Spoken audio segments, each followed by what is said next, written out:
세금으로 절반 날아가던 배당 갑자기 10%가 안 된다고 합니다. 이 소식 남의 이야기가 아닙니다. 금융소득 종합과세 한 번이라도 걱정해 본 분들이라면 더 그렇습니다.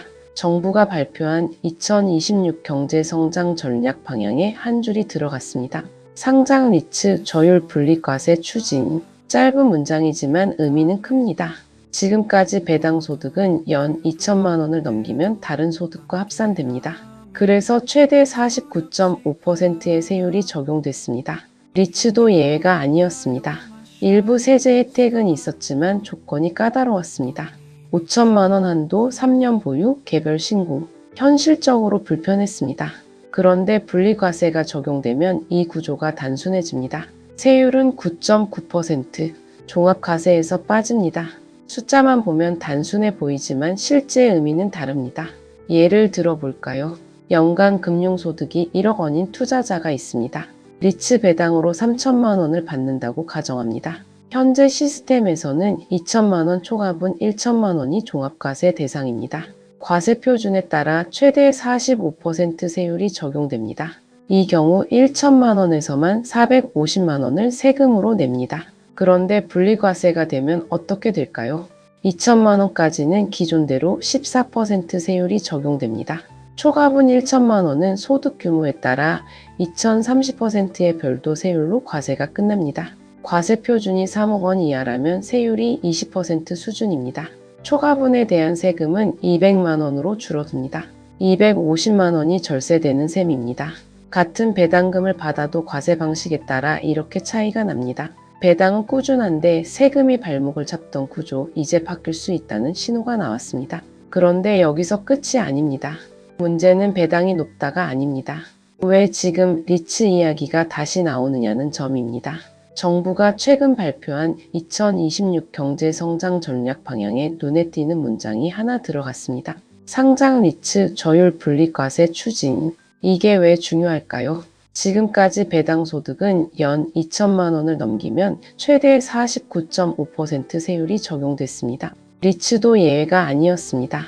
일부 세제 혜택은 있었지만 5천만 원 한도, 3년 보유, 개별 신고라는 조건이 붙었습니다. 현실적으로 불편했습니다. 그런데 분리과세가 적용되면 이 구조가 단순해집니다. 세율은 9.9%, 종합과세에서 빠집니다. 이 변화는 숫자 이상의 의미를 가집니다.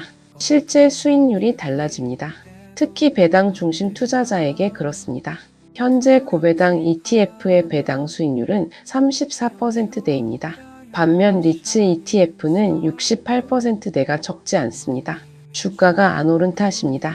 지난해 리츠들은 리파이낸싱과 자산 편입을 위해 대규모 유상 증자를 진행했습니다. 그 여파로 주가는 눌렸습니다. FN가이드 리츠 부동산 인프라 지수는 한 달간 1.3%, 석 달간 4.7% 상승했습니다. 이에 비해 FN가이드 배당주 지수는 한 달간 3.5%, 석 달간 14.9% 올랐습니다. 고배당주와 리츠 간 주가 상승률의 차이가 났습니다. 그래서 배당 수익률이 높아졌습니다. 여기서 중요한 점 하나. 리츠는 법적으로 이익의 90% 이상을 배당해야 합니다. 조건 맞추느라 애쓰는 일반 배당주와 구조가 다릅니다. 대신증권에 따르면 시가총액이 1조 7천억 원대로 국내 리츠 중 가장 큰 SK리츠는 올해 예상 배당 수익률이 4.6%입니다. 롯데리츠와 ESR 캔달스퀘어 리츠는 6%대 수익률이 기대됩니다. 그 외에 해외 오피스를 편입하고 있는 리츠 중에선 KB스타리츠 10.2%, 미래에셋글로벌 리츠 10.2%가 높은 배당 수익률이 기대됩니다. 공실 리스크 등으로 주가 하락폭이 커 상대적인 배당 수익률이 크게 올랐기 때문입니다. 그런데 여기서 한 가지 더 짚어야 할 부분이 있습니다. 국내 리츠 시장의 규모입니다. 현재 국내에는 24개의 상장 리츠가 있으며 시가총액은 약 8조 원 수준입니다. 업계는 하반기 미국 금리 인하와 부동산 투자회사법 개정 등이 실현될 경우 국내 리츠 시장 규모가 현재 98조 원에서 2026년 150조 원으로 급성장할 것으로 전망하고 있습니다. 특히 주목할 점은 국내 상장 리츠의 평균 배당 수익률이 7.35%로 글로벌 최고 수준이라는 점입니다. 이는 금리 하락 국면에서 상대적 매력도가 크게 부각될 수 있는 요소입니다.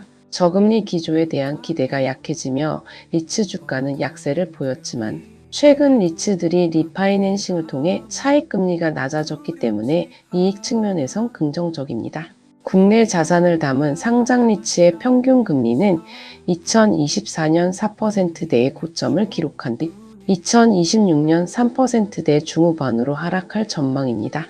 이는 상위 리츠들이 2025년 적극적인 회사채 발행으로 담보대출 금리 대비 100bp 이상 금리를 낮춘 데 기인합니다. 비용 감소에 따라 리츠 실적이 개선되고 있어 과거 주당 배당금을 상회하는 배당 여력을 확보했습니다. 실물 자산 거래 회복에 따른 순자산 가치 개선 역시 긍정적으로 작용하고 있습니다. 주가 시세 차익보다 배당 수익률에 초점을 두면 분리과세가 가능할 때 투자 매력도가 높아질 것으로 전망됩니다. 리츠는 이익의 90% 이상을 배당하기 때문에 여러 조건을 만족시켜야 하는 배당소득. 분리과세와 달리 모두 저율 분리과세를 적용받을 수 있습니다. 그런데 문제는 세금도 배당률도 아닙니다. 모두가 놓친 진짜 포인트는 따로 있습니다. 이번 정책은 투자자에게 혜택을 준다보다 리츠 시장을 키우겠다는 신호에 가깝습니다. 개인 자금 유입, 유동성 개선, 시장 체력 강화, 즉 개별 상품의 문제가 아니라 시장 구조를 바꾸겠다는 방향성입니다. 삼성증권 이경자연구원은 이번 정책을 통해 리츠 시장에 개인 자금 유입이 늘어나고 유동성 개선 효과가 나타날 것이라고 평가했습니다. 무엇보다 세제 지원 확대를 통해 리츠 시장 자체를 키우려는 정책 신호로도 해석된다는 점이 중요합니다. 최근 리츠들은 리파이낸싱을 통해 차익금리를 낮췄습니다. 비용은 줄고 배당 여력은 늘었습니다. 여기에 실물 자산 거래가 회복되면 순자산 가치, 즉 NAV도 개선됩니다. 그래서 이런 현상이 나옵니다. 주가는 잠잠한데 배당 여력은 커지는 구조. 이게 참 묘합니다. 과거엔 리츠는 금리 오르면 끝이라는 말이 많았습니다. 지금은 다릅니다. 금리보다 세제와 구조가 더 큰 변수가 됐습니다. 2024년 상반기까지 상승하던 국내 리츠 시장은 하반기 들어 1조 원 규모의 대규모 유상 증자가 진행되며 하락세로 전환되었습니다. 리츠는 유상 증자를 통해 신규 자산을 편입하고 장기적으로 외형 확장 및 규모의 성장을 추구하는데 이번에는 여러 리츠에서 단기에 대규모 증자가 일어난 점이 가격의 부담 요인으로 작용하였습니다. 그러나 11월 말 이후 대규모 유상 증자가 마무리되며 리츠 시장 내의 수급 부담 이슈는 빠르게 축소될 것으로 보입니다. 또한 이번 유상 증자를 통해 몸집을 키운 대형 리츠들은 글로벌 리츠 벤치마크인 FTSE, EPRA 나레이트 지수의 편입 요건에 부합할 가능성이 높아져 글로벌 자금 유입을 통한 수급 개선을 기대할 수 있습니다.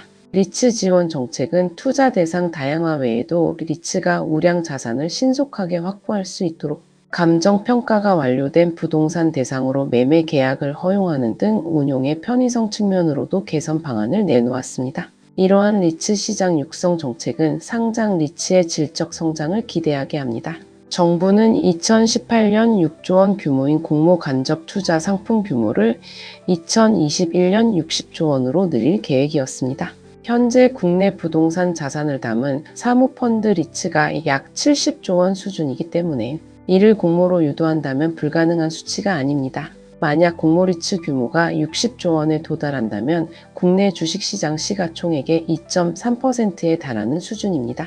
미국, 일본의 주식시장에서 리츠 시가총액 비중이 2.325%라는 점에서 경제 성장에 맞는 자연스러운 수준으로 판단됩니다. 2026년 리츠 업계의 유상 증자 회수는 현저히 줄고 불가피하게 유상 증자를 하더라도 그 규모와 방식은 주가 영향을 최소화하는 방향으로 이루어질 것입니다. 순자산 가치 가에서 벗어나 근본적인 주주환원, 즉 현금 흐름에 집중할 전망입니다. 상장 리츠의 운용 기간이 축적되며 일부 자산을 매각하고 신규 자산에 재투자하는 캐피탈 리사이클링 과정이 일어나고 있습니다. 처분이익 환원, 감가상각비 및 배당 재원 유보로 본연의 의무인 규칙적 배당 지급뿐 아니라 간헐적인 처분이익 환원도 가능한 단계에 이르렀다는 분석입니다. 상장 리츠의 가장 큰 주가 변수는 여전히 금리란 점을 짚어야 합니다. 최근 금리 하락 기대감은 다소 낮아졌지만 2024년부터 하락한 시장 금리를 반영해 리츠들의 리파이낸싱 금리는 후행적으로 하락세를 보일 것으로 예상됩니다. 그래서 오늘 질문 하나만 남깁니다. 지금의 투자 기준은 가격 중심입니까? 아니면 구조 중심입니까? 리츠는 단기 시세 이야기보다 제도 변화와 흐름을 보는 자산입니다. 이 점을 어떻게 해석하느냐에 따라 판단은 달라질 수 있습니다. 예금 금리가 점진적으로 하향되는 상황에서 이보다 높은 수익률을 기대하는 투자자라면 최근 리츠 시장 조정기를 활용하여 시중 금리보다 높은 배당 수익과 향후 매매 차익까지 기대할 수 있는 리츠를 포트폴리오에 편입해 보는 것도 좋은 투자 대안이 될 수 있을 것입니다. 다만 분리과세 혜택은 배당 소득에만 적용되는 만큼 투자 전략에는 주의가 필요합니다. 리츠 주가는 금리 수준과 부동산 자산, 가치, 공실률 등의 영향을 받는 만큼 단순히 배당률만 보고 투자할 경우 손실을 볼 수 있습니다. 리츠 투자 시장이 어느 정도 굳건히 자리 잡은 해외와 달리 한국 리츠는 투자자의 신뢰부터 다시 회복해야 합니다. 2022년 이후 공모가를 하회해온 리츠 주가의 부진세를 떨쳐낼 수 있는지가 문제입니다. 최근 정부의 기업 밸류업 정책에 부응해 한국의 상장 리츠들도 적극적인 주가 부양 방안을 제시하고 있는데 이러한 방안들이 어느 정도 효과를 낼지 향후 추이를 지켜볼 필요가 있습니다.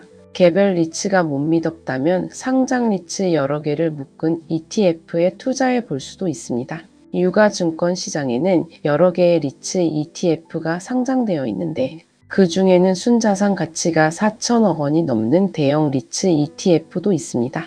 최근 국내 주식시장의 변동성이 확대되는 가운데 안정적 배당주에 대한 포트폴리오 배분의 필요성이 높아지고 있습니다.